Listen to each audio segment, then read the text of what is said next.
Student, मेरा नाम Jitendra pioneer है, पाइनियर एकेडमी स्टूडेंट नागौर से। एसएससी ने अभी 1/6/2020 को एक नोटिफिकेशन डाला है जिसके तहत एसएससी के जो एग्जाम होने थे उसका एग्जाम का शेड्यूल डाला है। टेंटेटिव शेड्यूल है। टेंटेटिव का मतलब होता है जो इसमें बाद में फेरबदल किया जा सकता है, बट अभी हम लोग इसको फाइनल लेके चलेंगे। ठीक है। इसमें जो पहला एग्जाम है सीएचएसएल का जो एग्जाम की डेट डाली है वो 17/8/2020, 21/8/2020 और 24/8/2020 से 27/8/2020 के बीच में। बाकी जूनियर इंजीनियर जो हमारा एग्जाम है उसकी डेट डाली गई है 1/9/2020 से 4/9/2020 तक का। यहां सिलेक्शन पोस्ट एग्जामिनेशन जो है हमारा वो 7/9/2020 से है 9/9/2020 तक का है। स्टेनोग्राफर का ग्रुप सी का और ग्रुप डी का जो एग्जाम है जिसमें हिंदी और इंग्लिश के दोनों के ही हैं, बाकी 10/9/2020 से 12/9/2020 तक का है। सब इंस्पेक्टर के जिसके लिए बच्चे बहुत लालायित रहते हैं, ठीक है, बहुत इसके लिए प्रिपरेशन करते हैं। सब इंस्पेक्टर सीपीओ का एग्जाम जैसे हमारा सेंट्रल पुलिस ऑर्गेनाइजेशन है जिसमें सीआईएसएफ है, आईटीबीपी है, बीएसएफ है, हमारा असम राइफल आ जाता है, जितनी पैरामिलिट्री फोर्सेस हैं उसके लिए कंबाइंड एग्जाम होता है। ठीक है। बाकी इसमें दिल्ली पुलिस का भी आता है। इसकी जो डेट है 29/9/2020 से 1/10/2020 और 5/10/2020 का है। बाकी हमारा सीजीएल का है। सीजीएल होता है हमारा कंबाइंड ग्रेजुएट लेवल एग्जामिनेशन। इसके तहत कई वैकेंसीज होती है बच्चों। जो हमारा ग्रेजुएट बच्चा होता है वो इस एग्जाम को देता है। एसएससी का सबसे बढ़िया एग्जाम माना जाता है। इसमें इनकम टैक्स इंस्पेक्टर है, सेंट्रल एक्साइज है, कस्टम है, प्रिवेंटिव ऑफिसर है, एग्जामिनर है, असिस्टेंट है, यूडीसी है, अकाउंटेंट है। इन पोस्ट के लिए एक एग्जाम लिया जाता है। जैसे जैसे मेरिट में बच्चा आता है उसके अकॉर्डिंग उसको पोस्ट दी जाती है। ठीक है। जो मेरे पास बच्चों का कॉलिंग आता है कि कितने घंटे पढ़ा जाए, तो बच्चों इसके लिए कोई फिक्स नहीं, या मेरिट कितने तक जाएगी, मेरिट का कोई भी फिक्स नहीं होता कि मेरिट कितने तक जाएगी। ये इसका क्यों फिक्स क्यों नहीं होता? क्योंकि ये एक बार हमें समझना पड़ेगा कंपटीशन है क्या।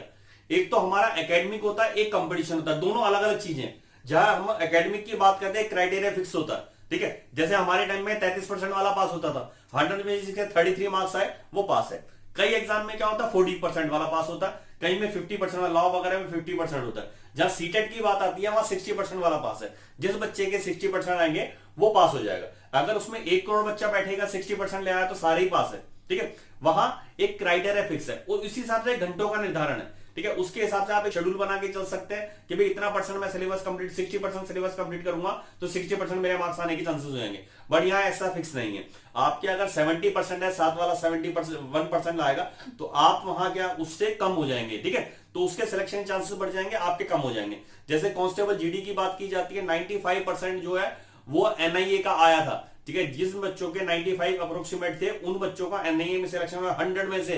ठीक है। तो ऐसा नहीं है कि जिनके 94 आए या 90% मार्क्स आए वो इंटेलिजेंट है, वो भी इंटेलिजेंट थे, बट 95% वाला उससे ज्यादा बेहतर था। यहां बेहतर को चुनना है।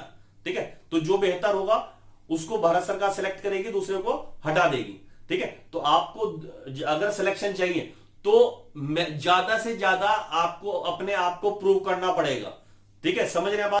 तो ये आपके लिए गोल्डन अपॉर्चुनिटी है। कुछ जैसे मैं आपको बता रहा था कुछ लोग कह रहे थे कि भाई एग्जाम पोस्टपोन हो गया, भारत सरकार एग्जाम नहीं लेगी या 2 साल के लिए वैकेंसीज कैंसिल हो जाएंगी या ये भी एग्जाम कैंसिल हो गया। तो ऐसा नहीं है। ठीक है। ये जो एग्जाम आ गया है तो इसका मतलब आप कंटिन्यू इसी तरह सिलेक्शन हो। दूसरा, कुछ लोग कहते हैं कि भाई गवर्नमेंट को घाटा हो रहा है इसलिए नई वैकेंसीज नहीं लाएगी, बट ऐसा नहीं है बच्चों। अगर एक इनकम टैक्स इंस्पेक्टर सिलेक्ट होता है, 40 से 50 हजार भारत सरकार उसको देती है, तो वो जो एक महीने में रेवेन्यू जो गवर्नमेंट को देता है वो कई गुना ज्यादा होता है। ठीक है। एक कांस्टेबल, ट्रैफिक कांस्टेबल होता है, जितनी सैलरी देता है उससे कई गुना ज्यादा वो भारत सरकार को कमा के देता है। ठीक है। तो ऐसा नहीं सोचना कि इन वैकेंसीज को खत्म कर दिया जाएगा।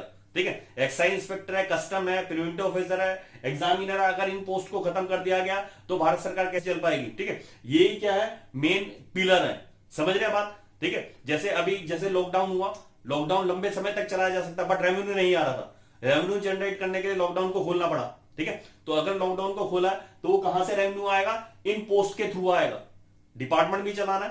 ठीक है। हर साल लाखों वैकेंसी जो निकलती हैं, लाखों लोग रिटायर होते हैं, उनकी जगह दूसरे लोगों को अपॉइंट करना पड़ता है। ठीक है। तो ये वैकेंसी का सिलसिला तो जारी रहेगा, तो आपको निराश नहीं होना। ठीक है। ज्यादा से ज्यादा मेहनत करनी है। ठीक है। कहते हैं रश्मि अपनी निचोड़ो जीत का बल दो। जब तक आप मेहनत नहीं करेंगे आपका सिलेक्शन नहीं होगा।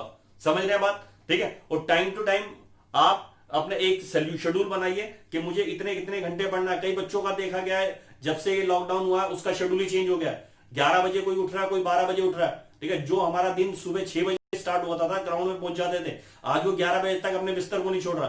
क्यों? क्योंकि रात भर वो क्या कर रहा है, पबजी भी खेल रहा है, ठीक है, अपना टिकटॉक भी बना रहा है, ठीक है। ज्यादातर सोशल मीडिया पे देना अपने टाइम, बट अपने स्टडी को देखते हुए देना, ठीक है, एक शेड्यूल बना के देना। दूसरी चीज, जैसे व्हाट्सएप आप लोग यूज करते हैं, व्हाट्सएप यूज करना चाहिए, सोशल मीडिया को यूज करना चाहिए, और अपने जो अपना सर्कल है उसके साथ जुड़े रहना चाहिए, बट एक निर्धारित समय के लिए, ठीक है। आप पहले ही बता दो, अपने फ्रेंड को बता दो, भाई मैं 12 बजे ऑनलाइन होऊंगा, ठीक है, तो 12 बजे से 12:30 तक ऑनलाइन हो, उसके बाद फिर आप 4 घंटे बाद ऑनलाइन हो। इस बीच में आपके लिए एक फ्री माइंड से आप स्टडी कर पाएंगे, ठीक है। आप नेट ऑफ कर दो, अपना प्रॉपरली तैयारी करो, ठीक है। अगर आप यूट्यूब देखते हैं, अपना लेक्चर देखो, उसके बाद नेट ऑफ करा, उसके एक जस्ट शेड्यूल के तहत आपको मैथमेटिक्स 2 घंटे पढ़ना है, 2 घंटे के बाद आप दोबारा आ सकते हैं उस पर, है ना। तो उससे क्या है, एक आपको जो 24 घंटे वो खराब नहीं होंगे, ठीक है। तो आपको शेड्यूल बनाना जरूरी है, ठीक है। अगर वार भी शुरू होती है उससे पहले एक स्ट्रेटेजी तैयार होती है, ठीक है। ऐसा नहीं है कि 4 जहाज लेके निकल लिए, ऐसा नहीं, उससे पहले पूरा शेड्यूल तैयार करना पड़ रहा है। इसलिए स्टूडेंट आपको अपने को प्रूव करना पड़ेगा, दूसरे से बेहतर जब आप शो करेंगे उसी के बाद आपका सिलेक्शन हो पाएगा, ठीक है। दूसरी चीज, अभी तक हम लोगों को यह जानकारी नहीं थी लॉकडाउन के दौरान कि हमारा एग्जाम कब होगा। कुछ स्टूडेंट ने आज छोड़ दी थी, ठीक है। अभी हमें एसएससी के जो शेड्यूल है उसके अकॉर्डिंग हमें टेंटेटिव डेट पता चल गई है। ये फिक्स डेट नहीं है, हम इसे फिक्स मान के देंगे। टेंटेटिव का मतलब होता है बाद में इसमें फेरबदल किया जा सकता है, बट अभी आपको इसको फिक्स मान के चलना पड़ेगा। जैसे सीएचएसएल का जो बच्चे एग्जाम दे रहे हैं, अभी हमारे पास 75 डेज है, इसके अकॉर्डिंग आप एक शेड्यूल बनाइए, कितने घंटे पढ़ना है, कौन कौन से सब्जेक्ट लेके चलना है, उस हिसाब से आपको लेके चलना पड़ेगा। जैसे स्टूडेंट का मेरे पास कॉल आता है जी कितने घंटे पढ़ा जाए, भाई कोई सीमा नहीं है कितने घंटे पढ़ा जाए, आपको मैक्सिमम टू मैक्सिमम पढ़ना पड़ेगा, ठीक है। दूसरी चीज क्या है, अभी जैसे लॉकडाउन के दौरान जैसे प्रवासी भारतीय हैं वो 1400 किलोमीटर चले हैं, ठीक है, 14 एक एक दिन में 14 घंटे चले हैं। तो इसका मतलब क्या है, आदमी जो चाहे वो कर सकता है। अगर वैसे किसी को कहते हैं 14 घंटे एक दिन में चलना नहीं चल सकता, ठीक है, बट जब उसके बाद मजबूरी है उसकी तो उसको चलना पड़ा, ठीक है। तो ये वाला यही मजबूरी आपको एक टारगेट लेके चलना है कि मुझे भी 14 घंटे पढ़ना पड़ेगा, ठीक है। अगर वो धूप में चल सकता है तो आप अपने घर में बैठ के 14 घंटे पढ़ सकते हैं। दूसरी चीज क्या है, ये जो आप गवर्नमेंट का जो भर्ती के लिए तैयारी कर रहे हैं, इसमें 8 आवर्स की जॉब होती है, 8 घंटे आपको कुर्सी पे बैठ के काम करना पड़ता है। तो जब आप 2 घंटे बैठ के स्टडी नहीं कर सकते तो गवर्नमेंट आपको 8 घंटे की जॉब क्यों देगी, ठीक है। जो बच्चे बैठ के स्टडी करते हैं, कहते हैं जी 2 घंटे में मैं तो थक गया, ठीक है, या 3 घंटे में थक गया, तो भाई 8 घंटे की जॉब आपको क्यों मिले, क्यों मिलनी चाहिए आपको जॉब।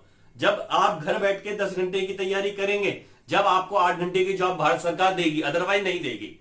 समझ रहे हैं बात, ठीक है। 8 घंटे जब आप एक साथ 8 घंटे नहीं बैठ सकते तो आपको सैलरी क्यों दी जाए, क्यों आपको सिलेक्ट किया जाए। जब आप प्राइवेट सेक्टर में इंटरव्यू के लिए जाते हैं, जब पहले इंटरव्यू होगा था गवर्नमेंट सेक्टर का, तो वहां एक क्वेश्चन हुआ करता था आपको सिलेक्ट क्यों किया जाए। आप ये बताइए, आप हमारी ऑर्गेनाइजेशन के लिए किस लिए फायदेमंद साबित हो सकता है और आप दूसरों से बेहतर क्यों है। तो वहां बताना पड़ता था कि मैं दूसरों से बेहतर इसलिए हूं, तो आपको भी बताना पड़ेगा कंपटीशन में मैं दूसरों से बेहतर इसलिए हूं। समझ बात, ठीक है। तो आपको मैक्सिमम टू मैक्सिमम टाइम देना, ठीक है। यहां फिक्स नहीं है कि मुझे 10 घंटे पढ़ना, भाई वो 11 घंटे पढ़ रहा है, आपको 12 घंटे पढ़ना पड़ेगा, डैम श्योर है, अदरवाइज सिलेक्शन नहीं होगा, ठीक है। चाहे आप किसी भी राज्य में रहते हो, ठीक है, कोई भी हो आप, आपका सिलेक्शन नहीं होगा जब तक आप दूसरों से बेहतर शो नहीं करेंगे। एक थ्रोट कट कंपटीशन होता है, उसका अर्थ यह है गला काट प्रतियोगिता, ये जंगल राज है। जंगल राज मीन्स जो दूसरे से ज्यादा ताकतवर होगा वही राज करेगा, ठीक है। जो ताकतवर होता है दूसरे को खा जाता है, कंपटीशन भी यही कहता है, ठीक है। कंपटीशन का मतलब यह है कि अगर मैं ताकतवर हूं तो मैं दूसरे को खा जाऊंगा, उसको सर्वाइव नहीं करने दूंगा। कंपटीशन में यही होता है, ठीक है। अगर सर्वाइव करना है तो दूसरों से बेहतर होना पड़ेगा। समझ रहे बात, ठीक है। जय हिंद दोस्तों, फिर मिलते हैं, बेस्ट ऑफ लक।